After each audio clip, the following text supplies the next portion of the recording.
राहुल गांधी ने ये प्रस्ताव किया कांग्रेस ने हम हमास के साथ, तो वो हमास के साथ नहीं है बल्कि वो मुसलमानों की वोट लेने के लिए हमास के साथ है।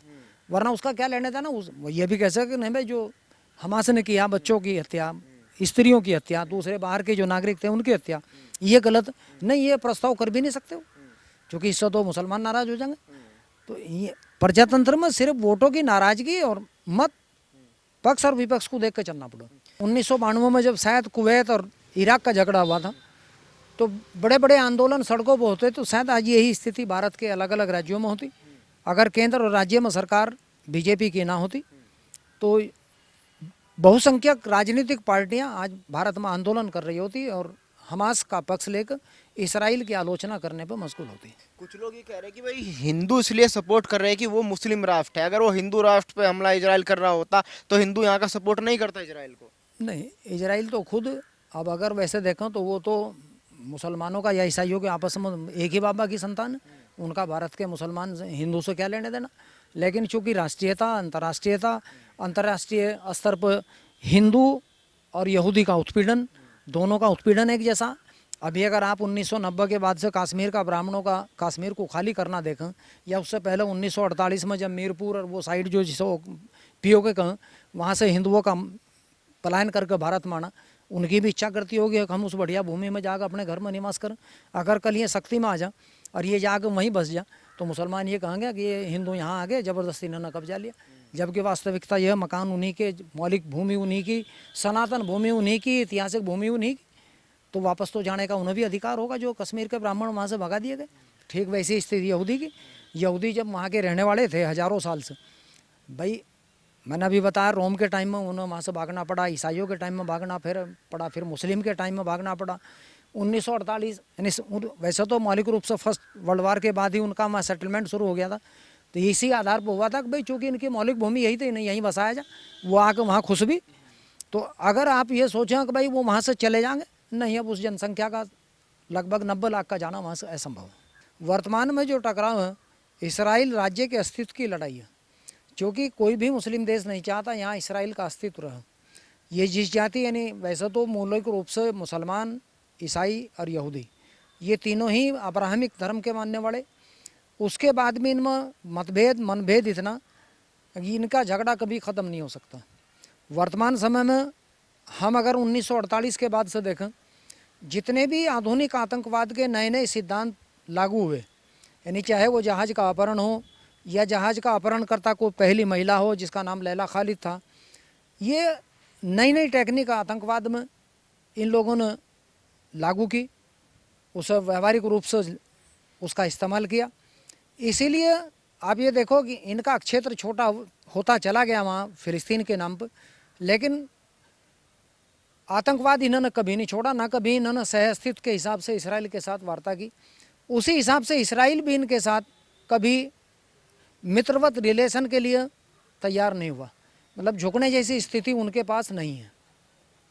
ठीक है, क्षणिक रूप से अभी उनका बहुत नुकसान हुआ 2 तारीख में, 1 सप्ताह में ही शायद ऐसी हार या इस तरह की लड़ाई उसने कभी देखी भी नहीं थी, क्योंकि नई नई टेक्निक ये ईजाद करके लाते हैं और उसी आतंकवादी थ्योरी को ये लागू करते हैं।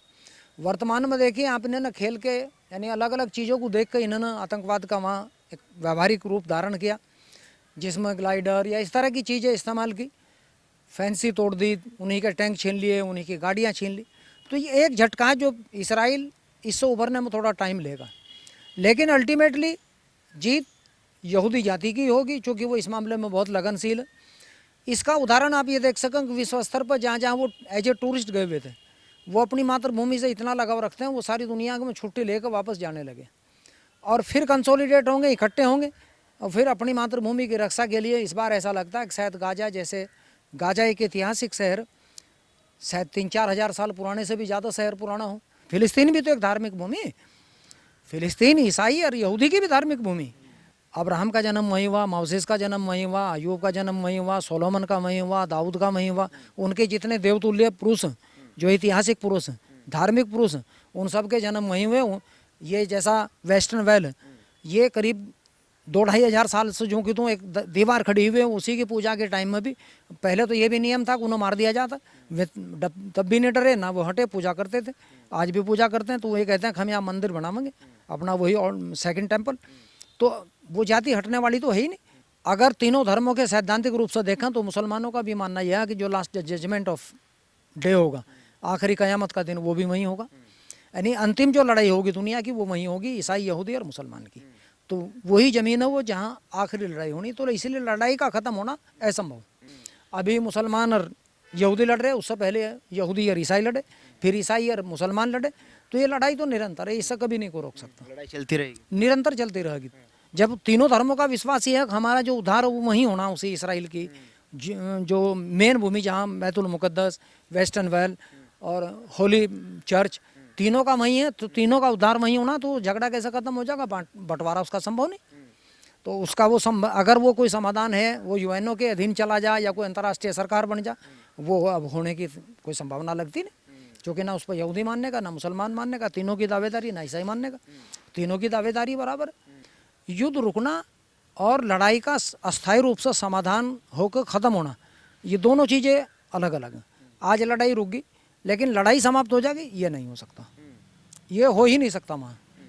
मतलब आप ये समझ लें, ईसाई, यहूदी और मुसलमान तीनों एक 67 यानी लगभग 70 एकड़ ज़मीन समझो, उस इतनी एकड़ ज़मीन पर तीनों का झगड़ा, चूँकि तीनों का धार्मिक स्थल वो एक ही मैदान, जिसमें मुसलमान कभी उधर ही नमाज पढ़ते थे, बैतुल मुकद्दस। ईसाइयों का जो यानी उनका गॉड फादर ईसा, वहीं उनका जन्म हुआ, वहीं उनकी कब्र है, वहीं उन्हें सूली पर चढ़ाया गया। वैसे ही मूसा का, तो तीनों धर्म एक दूसरे के सामने आत्मसमर्पण कर दे, ये संभव नहीं है। तो क्या लग रहा है, हमास ने गलती कर दी इजराइल से टक्कर लेके? नहीं, इसराइल हमास ने भी अपनी शक्ति का प्रदर्शन किया, अब इसराइल करेगा शक्ति का प्रदर्शन। वहाँ तो शक्ति का प्रदर्शन हर 20 साल के 30 साल के बाद होता रहा। ये लगातार मैंने अभी बताया 1948 1967 में मिस्र, जॉर्डन, सीरिया सब इकट्ठे होकर लड़े थे, फिर 73 में इकट्ठे होकर लड़े अरब सारे देश।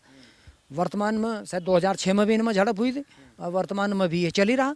अभी तो मोसाद अकेला, वो हमास, उसके बाद ईरान, जॉर्डन, सीरिया, लीबिया, ये शायद सब आवेंगे आहिस्ता आहिस्ता, लेकिन इसराइल है वो भी खड़ा ही रहेगा। लेकिन साई जी, जिस तरीके छोटे छोटे बच्चे दोनों तरफ से मारे जा रहे हैं, रेप किया जा रहा है, क्या ये आपको सही लग रहा है? नहीं, देखिए दोनों में बहुत फ़र्क है। एक आदमी अपनी आत्मरक्षा, अपने आप को बचाने के लिए संघर्ष कर रहा, एक आदमी गलत या सही ना देखकर सिर्फ आतंकवादी घटनाओं को अंजाम दे रहा है। चूँकि आतंकवाद का तो कोई समय स्थान वो निश्चित नहीं होता, उसे तो बम फाड़ना, चाहे उसमें बच्चे मरे, कोई वार्निंग नहीं देनी होती। क्योंकि अगर आतंकवादी वार्निंग देगा तो फिर वो आतंकवादी घटना को अंजाम दे ही नहीं सकता। सैनिक नियम से तो यह है कि वो उसे पहले बता दिया जाए कि आप इस पूरे क्षेत्र में जो अवैध रूप से यहाँ आतंकवादी या सेना के जो यंत्र या सेना के अलग अलग तरह के अड्डे बने हुए, तो उन्हें पहले बता दिया जाए कि यहाँ से सिविलियन निकल जा। इसलिए उस क्षेत्र में बम्बारमेंट करने से पहले ये सामान्य नियम है सेना का, उसे खाली करा दिया जाए। इस तरह का कोई कानून नियम आतंकवाद की घटनाओं के लिए लागू नहीं होता। नहीं, ये जंग जो हुई इसके पीछे आप क्या वजह मानते हैं? क्या ये भी ज़मीन की लड़ाई है, जिस तरीके वो कह रहे हैं कि इजराइल ने ज़मीन पर कब्जा किया हुआ है? नहीं, इसराइल की ज़मीन का जहाँ तक मामला 1948 1967 1973 लगातार अगर उसका यह आरोप है कि वो ज़मीन कब्जा रहा, वो तो ये कहता है कि मेरा तो वृहत इसराइल का स्थापना करनी है, मुझे अखंड इसराइलवाद, उसमें तो आधार अब तो वो तो छीन कर रहेगा। ये तो सबको पता है, जो लोग इस भ्रम में हों वो ऐसा कर रहा है, वो निरंतर करता रहेगा। ये उस मैंने इसलिए बताया वो उसकी सनातन भूमि, वो ये कहता है कि वो मेरे बाप दादाओं की भूमि, जहाँ तक मेरा वृहत इसराइल था कभी हजारों साल पहले, वहाँ तक उसे कब्जाने की नीयत है। जिस ज़मीन को आज वो कब्जा वो अगले दिन उसमें कॉलोनी खड़ी कर दे। तो अगर कोई ये भ्रम हो कि वो उसे छोड़ा नहीं, वो छोड़ने का नहीं। तो जिस तरीके से इजराइल पे हमला हुआ, क्या मानते हैं इजराइल का फेलियर है?